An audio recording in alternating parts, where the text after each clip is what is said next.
Hello guys, how are you? So guys, as I promised, we have a new question of class 12th from 3D, three-dimensional geometry. So guys, this is the question you can see on your screen. Very important question, and this question actually appeared in 2000, I think 14 or 16's board paper. So question is important concept guys. Whenever you require the equation of a line which is passing through a point and which is perpendicular to the two lines, we have a such question in NCERT textbook in miscellaneous exercise. I think it is 18 or 19 or 20 question. वो भी बिल्कुल ऐसा ही है, miscellaneous exercise है 3D chapter की. उसमें शायद 19 या 20 में से एक क्वेश्चन है ऐसा कुछ कि कोई एक लाइन की इक्वेशन हमको चाहिए जो किसी एक पॉइंट से पास होती है और दो लाइंस के साथ परपेंडिकुलर है. So we are requiring the equation of this line which is actually passing through 1 2 -4 and which is perpendicular to these two lines L1 and L2. So equation of L1 we are given vector r equals to I cap plus j cap plus k cap plus lambda I cap plus 2j cap plus k cap. And equation of line 2 is vector r equals to I cap plus 2j cap plus k cap plus mu 2I cap plus minus j cap plus k cap. So we are requiring the equation of a line which is passing through 1 comma 2 comma -4 and which is perpendicular to these two lines L1 and L2. So guys, just assume that these two lines lie on this plane. So any line that will be perpendicular to these two lines will certainly be parallel to this vector which is also perpendicular to these two lines. कोई भी एक line जो इन दोनों line पे एक साथ perpendicular है guys, वो इस वेक्टर के पैरेलल होगी. ये लाइन इस वेक्टर के पैरेलल होगी और ये वेक्टर भी इन दोनों लाइन के ऊपर परपेंडिकुलर है. तो इक्वेशन तो कोई सी फॉर्म करनी हो गाइस, चाहे इसी लाइन की इक्वेशन हमको कार्टेशियन बनानी हो, चाहे इसकी वेक्टर इक्वेशन बनानी हो.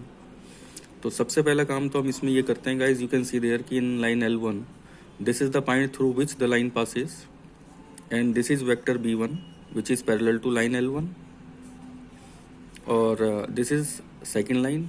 तो ये वो पॉइंट का पोजीशन वेक्टर होगा जहाँ से ये लाइन पास होती है और ये होगा आपका वेक्टर B2 जो इस लाइन L2 के पैरेलल है. So this is our line L1, this is our line L2. This line L1 is parallel to vector B1, this one, and this line L2 is parallel to this vector B2. So whenever you find the cross product of B1 and B2, this will be the required vector which is representing B1 cross B2. And B1 cross B2 will be perpendicular to line L1 and L2 at the same time. So this is the vector which is B1 cross B2.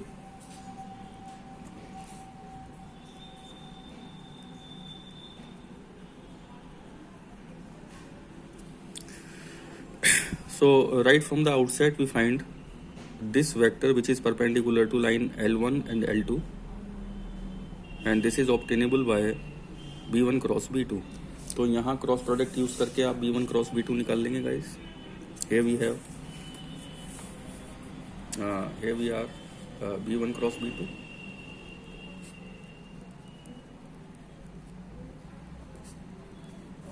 Determinant I cap J cap K cap जैसा कि निकालते हैं. फिर हम B1 के coefficient लिख लेंगे.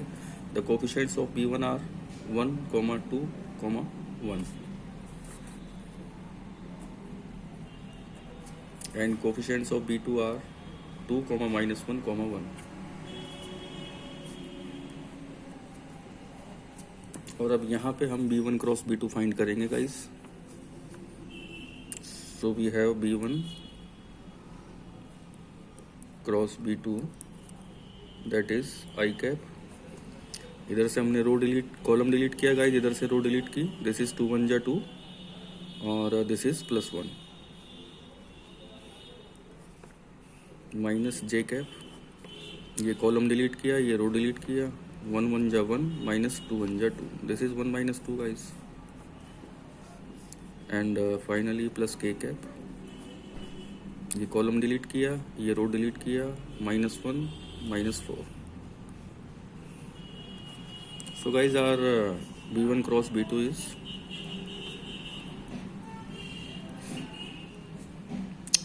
3i cap plus j cap minus 5k cap. So guys, this is the vector B1 cross B2 which is perpendicular to line L1 and L2, and we are striving or searching for this line which is passing through 1, 2, -4 and which is perpendicular to line L1 and L2 at the same time. तो जब ये line in L1 और L2 के perpendicular है तो ये जो line आपको दिख रही है ये पैरेलल होगी इस वेक्टर B1 क्रॉस B2 के. और जब हमको किसी एक लाइन की वेक्टर इक्वेशन बनानी होती है तो हमको क्या चाहिए होता है, एक तो चाहिए होता है पॉइंट, और एक हमें वो वेक्टर चाहिए होता है जो उस लाइन के पैरेलल हो. तो पॉइंट भी है हमारे पास गाइस 1, 2, -4, और इसके पैरेलल वेक्टर वो भी है. So using the formula we have for making the equation of a line, vector equation of a line which is passing through a point and parallel to a given vector, this is simply vector r equals to vector a plus lambda vector b. ये vector A तो उस point का position vector होता है जहाँ से वो line pass होती है, और ये जो वेक्टर बी है ये इस लाइन के पैरेलल होता है. तो जब आप इस कॉन्सेप्ट को यूज़ करोगे तो वेक्टर आर इक्वल्स टू यहाँ पे आएगा पोजीशन वेक्टर इस पॉइंट का जहाँ से लाइन पास होती है, लैम्बडा, और ये जो वेक्टर बी है ये इस लाइन के पैरेलल होना चाहिए. तो देखिए ये वाला जो वेक्टर है वो इस लाइन के पैरेलल आ रहा है. तो बस गाइस हमारी लाइन की इक्वेशन तैयार हो गई. कैसे, हम देखिए, आप इस कॉन्सेप्ट को यूज़ करके इस लाइन की वेक्टर इक्वेशन फाइंड कर सकते हैं इस लाइन की. ओके, तो मैं थोड़ा सा मूव करता हूँ इसको. अब देखिए गाइस, द इक्वेशन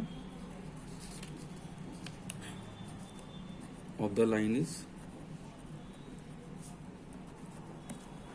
सो देखिए मैं थोड़ा ट्राई करता हूँ इसको दिखाने की. So we have the equation of a line guys, vector are equals to जिस पॉइंट से लाइन पास होती है उसका position vector, this is i cap plus 2j cap minus 4k cap.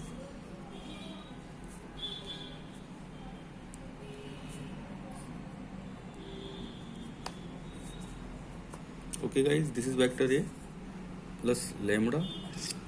यहाँ वो वेक्टर आएगा, देखिए you can see there, B वो वेक्टर होता है जो इस लाइन के पैरेलल होता है. अब इस लाइन के पैरेलल वेक्टर ये है हमारे पास B1 क्रॉस B2. तो लैम्बडा के बाद सीधा B1 क्रॉस B2 जो आपने निकाला है वो आप यहाँ डाल दीजिए इस जगह पे. एंड है we are 3i cap plus j cap minus 5k cap. So guys, this is our required equation of this line. Very important question guys. This is the equation of the line vector r equals to I cap plus 2j cap minus 4k cap plus lambda 3i cap plus j cap minus 5k cap. अब यहाँ से हम इस line को Cartesian में अगर चाहें तो कन्वर्ट कर सकते हैं, पर पहले एक बार आप देख लीजिए फिर से एक concept, very important concept guys. whenever we are searching for the equation of a line that is passing through a point and the line is perpendicular to the two lines at the same time. So line 1 उसकी equation देखिए हमको ये दे रखी, r equals to vector A plus lambda vector B1. Line 2 है उसकी इक्वेशन ये रही हमारे पास, r equals to vector A plus mu vector B2. ये जो वेक्टर B1 है वो इस लाइन के पैरेलल है या कोलिनियर है गाइस. ये जो वेक्टर B2 है ये इस लाइन L2 के पैरेलल है या कोलिनियर है. उसको आप कैसे भी एज्यूम कर सकते हो, आप ऐसे बना सकते हो, suppose this is vector B2 and this is vector B1.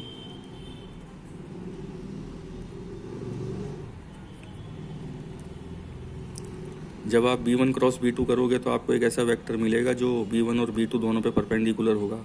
मतलब ये जो वेक्टर है ये इस लाइन L1 और L2 दोनों पे परपेंडिकुलर होगा. तो गाइज यहाँ देखिए हमने B1 क्रॉस B2 फाइंड किया है. ये हमने B1 क्रॉस B2 फाइंड कर लिया. ये तो हमारा B1, ये हमारा B2, दोनों का क्रॉस प्रोडक्ट निकाला. तो देखिए ये आ गया हमारा B1 क्रॉस B2, जैसे कि हम निकालते हैं क्रॉस प्रोडक्ट. अब आपको जब इस लाइन की वेक्टर इक्वेशन चाहिए गाइस तो उसमें हमें दो चीज़ें बहुत ज़रूरी चाहिए. एक तो पॉइंट चाहिए होता है जहाँ से वो लाइन पास होती है, और एक हमें चाहिए होता है उस लाइन के पैरेलल एक वेक्टर.